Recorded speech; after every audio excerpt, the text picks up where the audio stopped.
Hey guys, welcome back to another GTA 5 gameplay commentary. My apologies if you hear any noise in the background due to all the work going down on Loft Extension. It's the reason why I haven't posted in the past 3 days, because I've been busy just having to deal with all of this stuff. Sawdust coming through the roof. You know, I've got my existing dust. I'm sure you guys are aware of my gaming setup.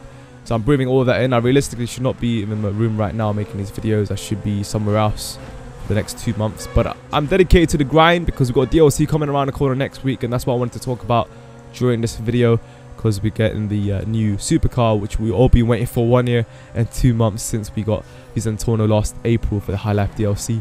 So it's been a long time. You know, we've all had to deal with one superior car in the superclass and one superior car in the sports class. But nowadays, not a lot of people use the Elegy. It's just people are always a huge fan of the variety, so it's nice to see that we don't have those elitists coming in just always wanting to go for the win and using the Elegy. Although there are a couple which, you know, you can name off the top of your head, but hey, it's always going to be that case, right? But it'll be nice to see a little bit of competition added to the plate, and it seems that way for the supercar. I'm not sure how much Rockstar will be focusing on performance rather than the visuals. I don't know, it seems quite... See, right now I'm speculating because that's the only thing we can do when we look at the images that they've given that particular angle. But when I look at the image and look at the car itself, the Pegassi Osiris, what everyone's saying is a mixture between the Pagani Hyura and the LaFerrari. So we all know that GTA 5 cars are always a mixture between different cars in real life. So it's not based on one particular car, obviously due to licensing. So we don't really know how the car is going to perform when it comes to handling, traction, how it's going to feel, how big it's going to be when looking at it from this point of view anyway, with the furthest camera view. Because all of this will matter when it comes to driving and how it feels, right? And the question is, what's the top speed going to be like? You know, what's the acceleration going to say? Right now, I'm confident it's going to be rear-wheel drive.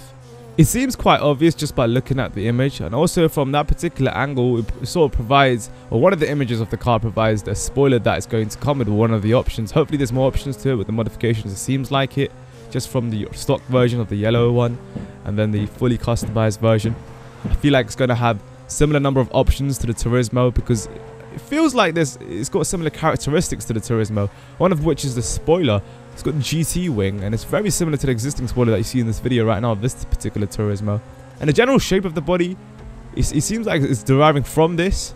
So I don't know, obviously you mixture between the Hyura as well, but that's obviously in the front and the rear as well. So there's a lot of just general streamlined shape of the car, the aerodynamics that you sort of see is very similar to the Turismo. I can't really compare it to any other car in the existing game. You could say similar to the Cheetah, I guess, to a certain extent, but it's got the Grossi feeling to it. Although it's a Pegassi, you know, Pegassi being the Infernus and the Vaca and the other, you know, other options within that brand. I guess for the rear of the Infernus, you know, sort of being the Pagani Zonda, I suppose, if you could see, it's the closest one. Although the entire car and the concept for Vaca and the Infernus is based off the Lambo. You don't know, like, I don't know where the Lambo comes into play with the Pegassi Osiris, because that's what I thought it's supposed to be with the Pegassi brand on GTA 5. But it seems like, alright, the Pagani comes out of nowhere. And of course, you can't forget about the Pegassi Zentorno, man, because that's also part of the Pegassi family and the tree of the Infernus and the Vaca. But one thing that's very similar to all three of those is that they're extremely similar to the Lamborghinis, right, from real life. But the Pegassi Osiris, which is going to be added to the family tree on GTA 5, has hardly anything to do with the Lambos in real life. It's got mostly to do with the LaFerrari and the Hyura. So that's the interesting part. You know, how much detail are they going to pay attention to this car, you know, over the existing ones in the tree? Are they going to make it the superior one, or is it going to be just about on level with Zentorno? If it's on level with Zentorno, and the only way for that to be possible is if the Osiris has similar or greater acceleration of the Zentorno and the cornering is better than the Zentorno, because, you know, sometimes Zentorno feels heavier around corners or you sort of have to drag it. But I see, like, with the potential of the Osiris bringing from just the image, it seems quite light. It seems like the Turismo. That's always what I'm getting right now. It's a similar feels to the Turismo for some reason. And we all know how light the Turismo is around corners and how much freedom and speed you can carry around these corners, right?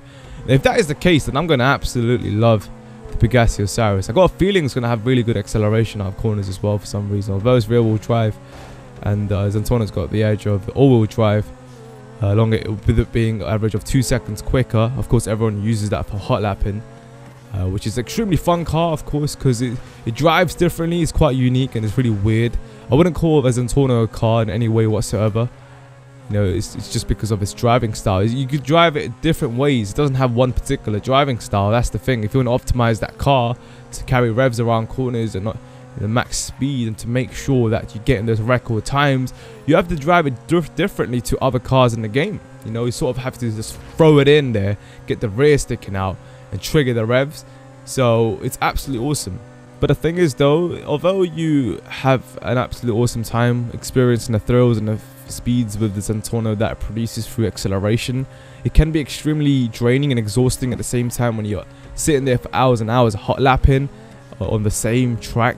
It can just wear you out, you know, because you start to put expectations on your head and you know you can go quicker, and then you have to also be patient with the car at the same time, because if you don't, the car can easily snap, and because it feels heavy sometimes and you get it wrong and you understeer, then you're screwed, right? You have to be gentle with the car and you have to be patient with the revs.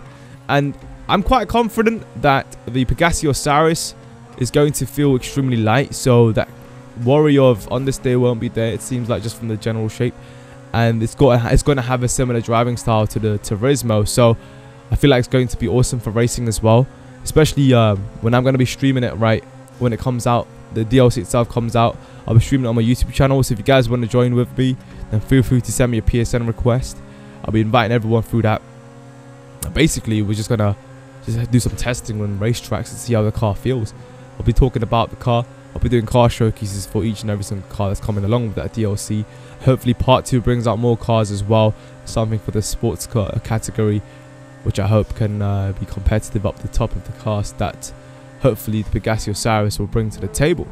I mean, let's be serious, right? It's been 1 year and 2 months, and I'm sure they're well aware of how superior the Zentorno is against the other supercars and how everyone uses it for record times. So if they did their research right and did their programming right with the new upcoming supercar next week with the Pegassi Osiris, then it should be the case where either it's going to be on par, on level with Zentorno, or slightly superior.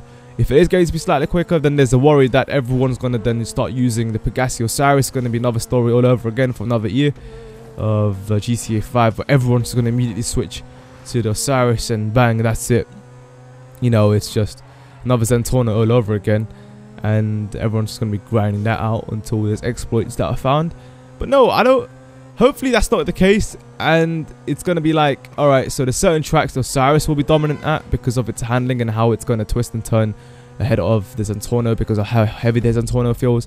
At the same time, Zentorno is dominant on certain tracks that the Osiris won't be. So if there's a balance between the two, and there's something that we can experiment with, I think that'll be pretty awesome. Let me know your thoughts in the comment section below, guys. I'm really excited for this and I cannot wait. Thanks for watching. Check your son out. Good night. Peace. Yeah. Hey guys, Gene Rockstar has confirmed the DLC coming out next week on their Rockstar Newswire post half an hour ago. And this is only just part 1, so we're going to expect more in the next